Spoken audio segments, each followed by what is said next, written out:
আপনি সাথে সাথে টর্চ দিয়ে দেখবেন আপনার মধ্যে সেটা আছে কিনা, আমি সাথে সাথে দেখবো আমার মধ্যে আছে কিনা। যদি দেখি যে আল্লাহর অপছন্দনীয় মানুষদের যে তালিকা আছে তাদের মধ্যে আমিও পড়ে যাই, তাহলে মাহফিল থেকে উঠার আগে আগে এখানে বসেই নিয়ত করে ফেলবো যে এই বদভ্যাসটা ছেড়ে আল্লাহর অপছন্দনীয় মানুষের কাতার থেকে আমাকে বের হতে হবে। কারণ আল্লাহর অপছন্দনীয় মানুষের তালিকায় যদি নাম থাকে, আল্লাহ কাউকে অপছন্দ করেন, ঘৃণা করেন, এর মানে হলো তার ঠিকানা জান্নাত না জাহান্নাম। অতএব আল্লাহর অপছন্দনীয় মানুষদের তালিকা জেনে সেই তালিকায় নিজের অন্তর্ভুক্তির কথা যদি আমরা টের পেয়ে যাই, কাল বিলম্ব না করে জানার সঙ্গে সঙ্গে তওবা করব, তওবায়ে নাসুহা করব, খাঁটি অন্তর থেকে তওবা করব। সর্বপ্রথমে আমরা সেটিকে বলতে চাই, সেটা কি? সেটা হলো কোনো মন্দ কথা, কোনো খারাপ কথা, কোনো বাজে কথা, এটা যদি কেউ প্রকাশ করে বেড়ায়, এটা যদি বলে বেড়ায়, এটা বলি জাহির, যেটা যদি জাহির করে বেড়ায়, এটা যদি ছড়াছড়ি করে বেড়ায়, তো এটা আল্লাহ অপছন্দ করেন। কারণ কোনো খারাপ জিনিস যদি ছড়াছড়ি করা হয় তাতে সমাজে ভালো হয় না খারাপ হয়। একটা খারাপ জিনিস যখন খুব বেশি ছড়াছড়ি হয়, মানুষ সেটা চর্চা করে, গীবত শিকায়েতের মধ্যে ডুবে, পরনিন্দার মধ্যে ডুবে, মানুষ ধারণা করে এক লাইন জানলে তার সাথে আরো এক লাইন যোগ করে আরেকজনের চরিত্র হনন করে। এই জন্য মন্দ কোনো কিছু পেলেই সেটাকে ছড়াছড়ি করে বেড়ানো, এটা আল্লাহর অপছন্দনীয় কাজ। ফেসবুকের এই যুগে, সোশ্যাল মিডিয়ার এই যুগে, এমনকি অফলাইনেও চায়ের দোকানে বসে বসে মা বোনরা দু চারজন একসাথে হলে কোনো একটা কিছু পাইলেই হলো, ওই তিলকে তাল বানায়া ওইটাকে রসিয়ে রসিয়ে আমরা গল্প করে করে ওই মন্দ জিনিসটা একজন থেকে আরেকজন, আরেকজন থেকে আরেকজন, এক চা দোকান থেকে আরেক চা দোকান, এক আইডি থেকে আরেক আইডি, প্রয়োজনে অপ্রয়োজনে আমাদের কোনো জাতীয় স্বার্থ থাকুক বা না থাকুক, আমরা এই জাতীয় মন্দ জিনিস পেলে ছড়াছড়ি অনেকে করি কি করি না? আল্লাহ সুবহানাহু ওয়া তাআলা বলেছেন, লা ইউহিব্বুল্লাহুল জাহরা বিস-সুই মিনাল কাওলি ইল্লা মান যুলিম। যদি কেউ কোনো খারাপ কথা এটা সে চিৎকার চেঁচামেচি করে বলে বেড়ায়, প্রকাশ করে বেড়ায়, ঘোষণা দিয়ে বেড়ায়, এটার প্রচার করে বেড়ায়, তো আল্লাহ তাআলা এটা পছন্দ করেন না। তবে ইল্লা মান যুলিম, যদি কেউ জুলুমের শিকার হয়, নির্যাতিত হয়, মাজলুম হয়, ওই মাজলুম ব্যক্তি সে যদি মানুষের কাছে প্রকাশ করে বেড়ায়, ওই লোকটি আমাকে জুলুম করেছে, আমি অমুক দ্বারা নির্যাতিত হয়েছি, নিষ্পেষিত হয়েছি, এরকম জুলুমের শিকার মানুষ যদি তার জুলুমের কথা বলেন এবং আত্মরক্ষার চেষ্টা করেন, জালিমকে চিহ্নিত করেন, তাহলে সেই মন্দ, সেটাও তো জুলুম করেছে একজন, মন্দ কথা মন্দ কাজ, ওইটার যদি ছড়াছড়ি হয়, ওইটা যিনি শিকার হয়েছেন তিনি যদি প্রচার করেন, অন্যদের কাছে বলেন, তাহলে সেটা আল্লাহর কাছে অপছন্দনীয় না।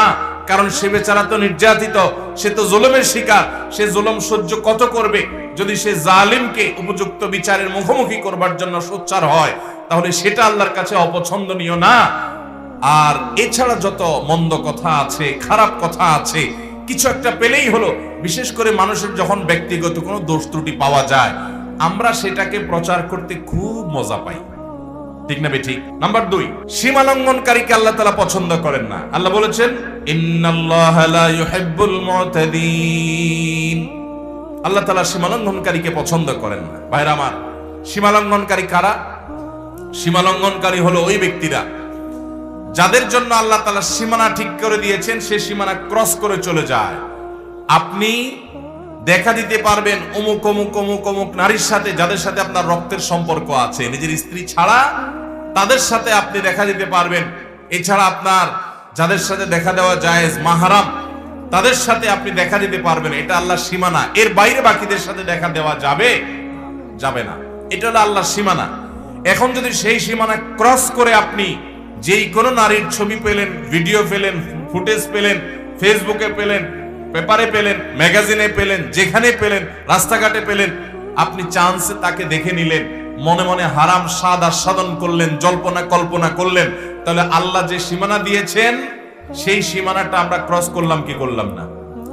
আল্লাহ যাদের সম্পর্কে, যাদের সাথে দেখা দেওয়াকে জায়েজ করেছেন, তাদের গণ্ডি ওভারটেক করে যাদের সাথে দেখা দেওয়ার অনুমতি আল্লাহ দেন নাই, আপনি সেখানেও গিয়ে দেখেছেন, তাহলে সীমানা ক্রস করছেন কি করেন নাই? এটা হলো সীমা লঙ্ঘন।